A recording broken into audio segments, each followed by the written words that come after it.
still chasing that title.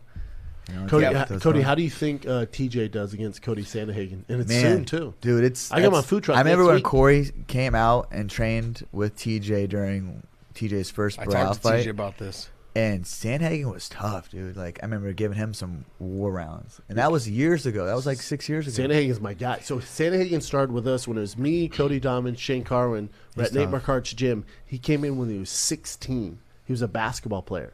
Yeah. And he just came in to start learning fucking kickboxing to get better at basketball. Yeah. And now I see, now he's this monster kid, man. Yeah. So when I talked to TJ, I want to say in New York. And I said, hey, How long ago? Right after the cut. So right recent. After the cut, recent. Right after the cut.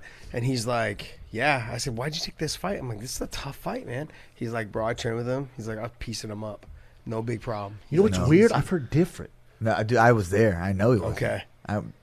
He was telling me, he's like, it's an easy matchup for me. See, I've heard. So his coach has told me, he's like, dude, the rounds, like TJ did well. But then I've heard from my guys who were close with Cory, he literally said, coach, like, dude, Cory used to fuck him up. Yeah, and that was what, young Cory. 6 years ago. Yeah, young Cory. Yeah, you can't do anything. Yeah. I mean, it's a good fight, though. It's a good fight. You think TJ gets it done?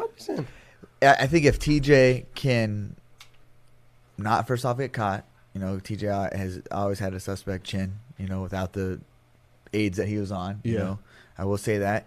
But how well does he implement his wrestling against Cory? I think that's one of Cory's weaknesses is wrestling.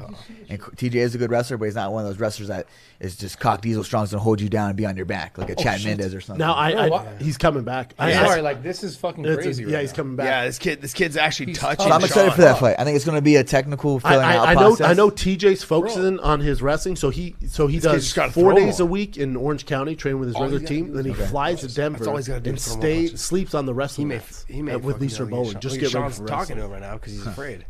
Bro, speaking of Cory, like I don't know if people realize that you guys have trained like a good amount together. Yeah, man. And clear this up for me because I had Cody Garbrandt on my Calabasas Fight Companion show, and he said, "Man, we were talking about your fight," and he's like, they've trained a bunch together. I was there. Cory lit him up. Yeah. But then actually, he was there in Alpha Male. That's what he said. Yeah. But then we have a mutual friend. I won't say his name. He told me not to bring it up. Yeah. Who's like, well, no, dude, I was there. Yeah. And TJ lit his ass up. Like it's a perfect fight for TJ.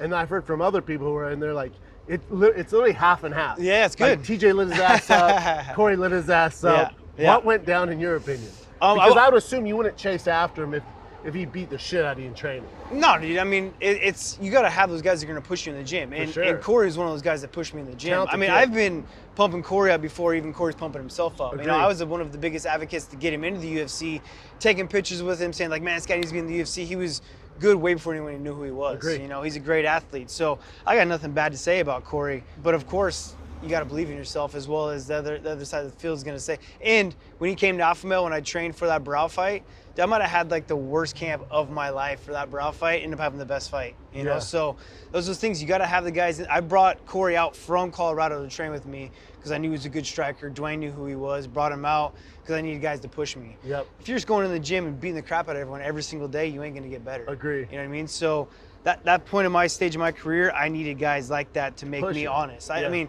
if I was just kicking everyone's ass, I'd be like, I'm the best in the world, I don't need to do shit no more. But if I get pushed in the gym, then I know I got to go home and grind. I got to go home and grind and get better.